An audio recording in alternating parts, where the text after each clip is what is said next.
Bonjour à tous, c'est Chocolobert. Suite au vlog de la semaine passée où je vous ai emmené 24 heures avec moi dans mon assiette, je suis avec Léo, c'est mon coach nutritionnel, c'est lui qui me prépare pour cette saison 2018 au foot américain. Donc aujourd'hui Léo va vraiment vous expliquer de A à Z comment fonctionne ma diète, pourquoi il a choisi cette diète, les avantages et les désavantages. Léo va quand même se présenter, va dire un peu ses études qu'il a fait parce que j'ai pas choisi Léo au bol, hein, Heureusement.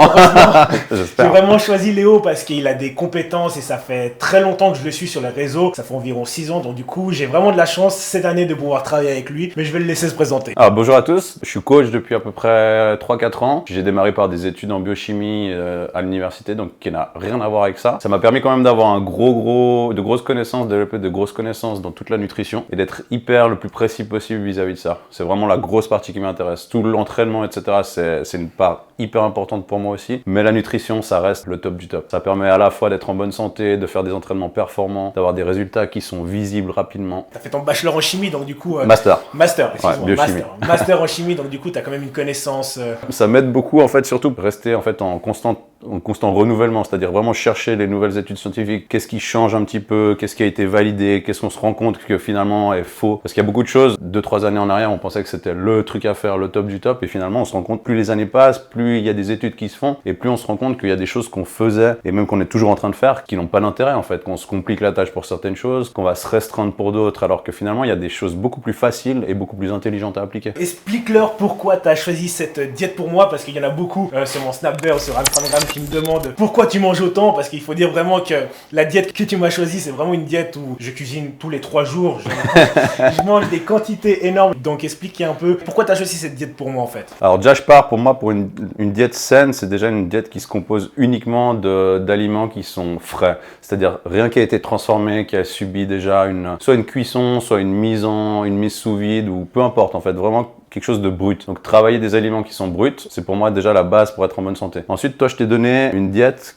où on commence plutôt le début de la journée, très très faible en glucides, pour en fait te permettre de pas stimuler l'insuline dès le réveil. Donc en fait, ça va t'éviter d'avoir toutes ces envies de sucre tout au long de ta journée. Avant, j'avais tout le temps faim à 10h et maintenant, je mange... Va mieux. Ouais, ça va beaucoup mieux. Maintenant, je mange que mes 5 œufs et mon demi-avocat. Et j'arrive à 10h sans forcément avoir faim pour mon deuxième repas. On a beaucoup moins ces envies de sucre, beaucoup moins ces espèces de trucs incontrôlables qui se passent comme ça. Mais même, ça se répercute aussi sur le soir et l'après-midi. Moi, ça m'arrivait souvent dès que je commençais ma journée avec une grande quantité de sucre, c'est-à-dire l'avoine avec le miel, la compote de pommes, etc. Tout d'un coup, fin de journée, je peux vraiment aller me faire un McDo, un truc comme ça, sans raison. Tout d'un coup, t'as une envie comme ça qui vient et tu comprends pas pourquoi. Explique-nous quelles sont les choses qui sont importantes dans cette diète et comment s'appelle aussi cette diète. Tu m'as choisi une diète qualitative, c'est ça? Ouais, je l'ai appelée qualitative. C'est mon terme dans le sens, c'est pas une diète spécialement de prise de masse où tu vas plutôt perdre en qualité, t'engraisser, etc. C'est pas non plus une diète de sèche, c'est une diète où on va essayer d'augmenter petit à petit de semaine en semaine les calories, c'est-à-dire de partir d'un total calorique qui est juste au-dessus de la maintenance, ce qui te permet d'avoir un petit extra de calories, te construire quand même un petit peu de masse musculaire, et au fur et à mesure que cette masse se construit, tu augmentes de semaine en semaine ou toutes les 2 semaines un faible quota de calories. Mais il faut avoir cette progression. Si on part tout de suite, je sais pas moi, disons, j'ai dû te mettre aux alentours de, je sais plus combien de calories, mais ça doit être dans les quasiment 3000 calories. Si je t'avais directement mis à 4000, certes, tu prendrais du poids, mais tu vas surtout commencer par faire du gras, etc. Le problème, c'est que dès qu'on commence à faire du gras, on est beaucoup moins sensible à l'insuline. Donc, tous les glucides que tu as mangés, au lieu de les utiliser sous forme d'énergie pour le muscle, pour stocker le glycogène, tu vas le stocker sous forme de gras. Donc, même moi, j'ai remarqué au niveau... vous avez vu sur mes réseaux, même je mettrai une photo, hein, je suis plutôt, on va dire, propre, même toi, tu as pu remarquer. Ouais. J'ai les abdos encore, je fais 98 kilos, donc du coup... tu as pris du poids et puis tu as gardé ta qualité, voire tu l'as... Comparé à des autres années où j'ai été monté à, on va dire, à 100 kilos, on voyait sur mon visage que j'étais bien graisseux. Bon, aussi, ma diète, elle est très particulière parce que je mange beaucoup de fois dans la journée, je mange 7 fois. D'ailleurs, ça avait choqué pas mal de personnes. Donc, explique-nous pourquoi je mange 7 fois dans la journée. Parce qu'en vrai, monsieur, il dit, moi je fais, monsieur, il me dit de mettre du sel, il me dit de mettre du romarin, il me dit du vinaigre de pomme. Moi, je fais ce qu'il dit. Hein. Alors, pourquoi cette fois? Il n'y a pas, dans le sens, on n'a pas un nombre de repas qui va créer un meilleur résultat ou un autre. Ça va juste être en fonction de l'individu. Déjà, en fonction de ton emploi du temps. En fonction de, est-ce que tu es une personne qui a a peut-être tout d'un coup des pulsions pour du sucre ou comme ça. Ce genre de personnes qui ont tendance à vouloir manger le petit carré de chocolat ou les bonbons, les petits trucs, les trucs sucrés, on va plutôt leur donner des petites portions bien réparties, histoire de garder une glycémie qui est relativement stable. Éviter d'avoir des hypoglycémies et puis après de ces envies de sucre incontrôlables. C'est justement mon cas. Hein, voilà, exact. Parce qu'en fait, il faut savoir que pendant environ un mois, j'ai tout noté dans un cahier et je connais mon corps et j'en avais parlé justement avec Léo. Je suis quelqu'un qui a besoin de sucre, mais vraiment tout le temps. Je suis quelqu'un addict au sucre, hein, vraiment. Donc du coup, avec cette diète, c'est bon. Ça calme un peu. Ça calme un peu. T'es tout le temps plein et tu penses jamais à manger, quoi, vraiment. C'est pas non plus du gavage, t'as pas non plus l'impression de trop manger, mais le fait d'avoir ces petits repas réguliers, parce qu'un repas ça peut être même petit. On a les 3 repas principaux, puis après on a des espèces de collations avec des fruits, etc. Ça reste quand même quelque chose qu'on peut suivre au quotidien, faut être juste bien discipliné. Mais c'est pas non plus quelque chose où on va devoir faire 7 repas avec 7 Tupperware, couteau fourchette, le poulet, le riz, etc. Faut pas voir ça comme ça. C'est 7 moments où on mange. J'ai remarqué aussi le fait de ne pas manger des aliments transformés. J'ai plus du tout de gaz. Mes collègues sont contents parce que j'arrête de péter. Je pétais tout le temps et maintenant avec cette diète, c'est vraiment une diète au niveau du corps, au niveau de l'organisme. Je me sens bien, je me sens plus ballonné et franchement c'est hyper... Même au niveau de l'énergie. Moi en tout cas depuis que je suis ces diètes et puis que je les donne à la plupart de mes clients, je trouve qu'on a un réveil un peu moins difficile. On est content de se réveiller, de manger le petit-déj.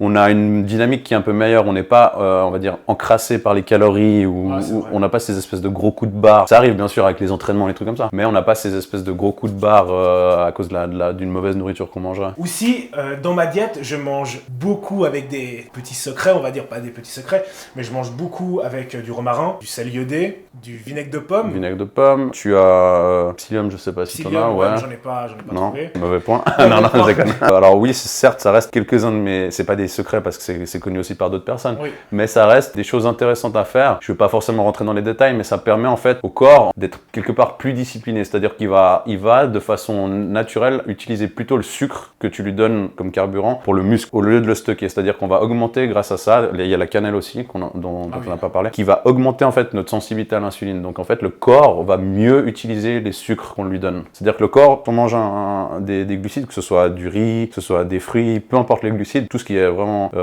rapide ou lent, le corps a 2 choix, soit il l'envoie vers le muscle, glycogène, stockage de glycogène, énergie, etc. Soit sous forme de gras. Et sous forme de gras, c'est ce qu'on veut éviter. Hein, je pense. On veut éviter. Dans ma diète aussi, je mange énormément de fruits. C'est la moitié de mes repas. Hein.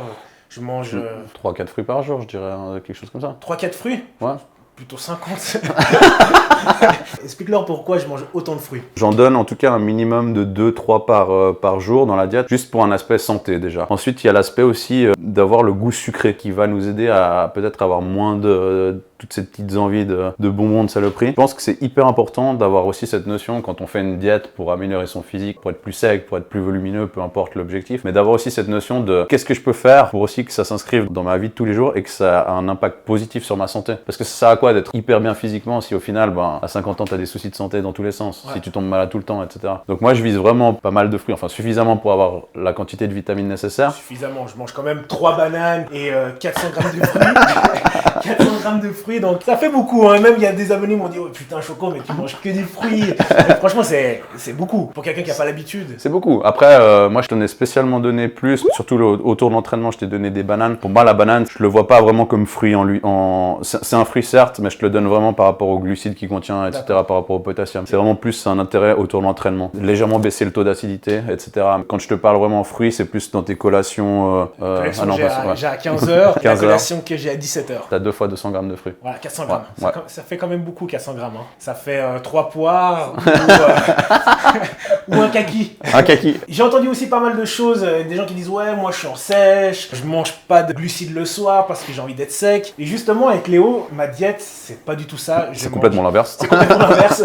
Je mange énormément de glucides le soir. Donc du coup explique-nous s'il y a vraiment un impact de manger des glucides le soir ou pas. Alors en soi, sur le résultat, il y en a quasiment pas. Si on parle purement du résultat résultat visuel. C'est-à-dire, on regarde deux personnes qui mangeraient exactement la même quantité de glucides sur la journée, mais répartis différemment. Il n'y aurait pas énormément de différence sur la fin. Pourquoi je donne pas de glucides le matin? Ça, je l'ai expliqué. C'est pour éviter justement d'avoir tout au long de la journée ces envies de sucre, éviter de stimuler l'insuline dès le matin. Surtout que d'après certaines études, on est moins sensible à l'insuline le matin. C'est-à-dire qu'on utilise moins bien les sucres. Pourquoi le soir je t'en donne? Parce qu'apparemment, on serait plus sensible à l'insuline le soir, donc on utilise mieux les sucres. D'autant plus quand tu manges du sucre, du riz, etc. sur ton dernier repas, t'as juste envie de dormir, t'es bien, t'es relaxé. Moi, je me vois pas rentrer à la maison après une journée de boulot, manger mon petit poulet, mes petits légumes, puis me dire, ben voilà, allez, je vais au lit, hop, tu te réveilles, toute la nuit tu te réveilles, t'as des insomnies, tu vas aller dans le frigo, etc. T'auras pas un sommeil qui sera réparateur. Et pour moi, le plus important, c'est de se dire, ok, on finit sa journée, j'ai mangé ma quantité de glucides, je les ai mis le soir, peu importe. Je vais bien dormir, le lendemain, je vais me réveiller, je vais être de meilleure humeur, je vais avoir une meilleure énergie, je vais avoir moins envie de manger de merde dès le matin, je vais être beaucoup plus calme, beaucoup plus apaisé. Et ça, je pense que c'est important sur la sensation, la façon dont on répartit les glucides. Sur le résultat, moins. Il n'y a pas vraiment d'impact en fait de mettre tous les glucides à midi ou tous les glucides le soir. Non, pour moi, ça doit être principalement réparti autour de l'entraînement pour donner un peu d'énergie. Après, ça dépend aussi de certaines personnes, ça on va pas forcément en parler. Mais c'est surtout de connaître la quantité dont on a besoin sur la journée. Si on n'a pas envie d'en manger le soir parce qu'on a l'impression que le lendemain on se réveille plus gros, on les mange pas le soir. Du moment que tu arrives à avoir un sommeil réparateur, moi je m'en fiche. Ça dépend de la personne, quoi. Ouais. Mais moi j'ai vu tout au long de mes préparations, les 3-4 différentes que j'ai faites, le moment où j'ai décidé de mettre les glucides le soir et de pas en manger le midi, c'était vraiment la phase où il y a eu un déclic au niveau de la facilité à suivre la diète. C'est-à-dire que pour moi c'était vraiment, ok, à midi, t'es au boulot, tu souffres un petit peu, t'as faim, tu manges ton poulet, tes légumes, t'es bien, t'es actif. T'es actif. Quand t'es à la maison, tu tournes, t'as envie d'ouvrir les placards, tu vas dans le frigo, tu regardes la télé, tu vas regarder un film, forcément ça va te donner envie de manger quelque chose. Si t'as mangé tes glucides le soir, pour moi t'es juste plus cool, plus tranquille. Ouais, j'avoue. Donc aussi, comme vous le savez, j'aime beaucoup manger et j'ai de la chance que dans la semaine, Léo m'a mis un jour de cheat. Explique un peu, c'est quoi pour toi un cheat? Comment devrait se passer un cheat? Alors ça dépend, déjà, alors si on a une fille, ça va automatiquement pas être un cheat day parce qu'un cheat day va forcément tellement surcompenser la quantité de calories qu'elle devait manger chaque jour dans la semaine que finalement ça va annuler, si on veut, c'est qu'on est en déficit chaque jour de la semaine, les 6 jours sur 7. Le 7e jour, on est tellement en hausse par rapport au déficit qu'on avait que ce déficit est compensé. Donc la fille ne va pas progresser. Nous, on est plus lourd, du coup, on a le droit d'avoir plus de calories. Donc ça va être plus facile pour un homme de faire un cheat day. Maintenant, il faut pas que ce soit non plus un marathon tout au long de la journée. On va chercher à manger tout ce qui nous tombe sur la main. Il faut que ce soit un jour où, en fait, on sorte un petit peu des sentiers. Ouais, c'est ça. C'est juste qu'on se dise, ok, je touche pas ma balance, je pèse pas mes trucs aujourd'hui. Finalement, peser ses aliments, c'est bien quand on a un objectif physique. C'est-à-dire que c'est presque un des seuls moyens de se dire, ok, j'ai fait ça cette semaine, ça va me permettre d'évoluer vers ça. Maintenant, il y a quelque chose qui a pas marché, alors je vais changer ça. On peut se repérer où l'erreur a été faite. Par contre, il faut dire que c'est pas forcément un truc qui est normal. Dans le sens, peser ses aliments, faut pas quelque chose de normal. Ouais, et puis c'est pas quelque chose qu'il faut faire ça. Faut pas faire ça toute sa vie. Je trouve que ce serait vraiment, rester bloqué dans un truc un peu spécial. Nous, on trouve ça normal parce qu'on a été habitué à ça, donc du coup, on se pose même plus la question. Mais c'est vrai qu'on se dit, il faudrait réussir à l'oublier cette balance petit à petit. C'est dur. Hein.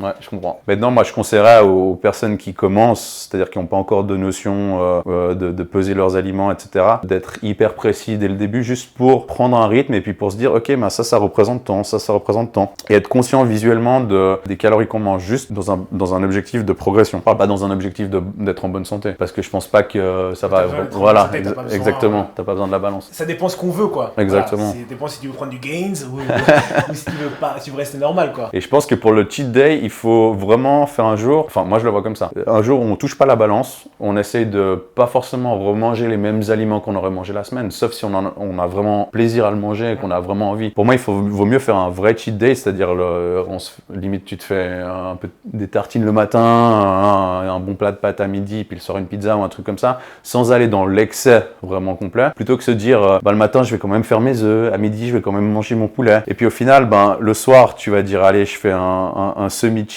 et on recommence la semaine et on n'est pas complètement satisfait, on a une vieille envie qui reste dans la tête, on n'a pas changé de goût, etc. Puis tu recommences la semaine avec une espèce de routine qui s'est installée, puis un manque de plaisir. Et j'ai eu ça la première semaine, c'était pas top. Quand on veut trop. Je me suis dit, allez, moi je respecte les 7 jours et non. Non, c'est trop dur. Du coup, si vous êtes à Genève et que vous voulez un coach, il fait partie pour moi du top 3 des coachs de Genève. Merci. Franchement, il faut dire les choses comme elles sont, niveau connaissance et tout. Donc voilà, pour moi, Léo, ça reste quand même l'un des coachs les mieux qualifiés à Genève. Donc du coup, si vous avez la chance de pouvoir travailler avec lui, travaillez. Moi, je vous le conseille totalement. Si vous avez des questions par rapport à la diète ou des questions par rapport à la nutrition, je vous laisse le poser dans les commentaires. Léo se fera un plaisir de répondre à quelques commentaires. Et comme d'hab, si t'as kiffé la vidéo, n'oubliez pas de lâcher un gros développé du pouce bleu en bas. Si tu veux partager la vidéo avec tes potes, me suivre, tu cliques en bas. On se revoit bientôt.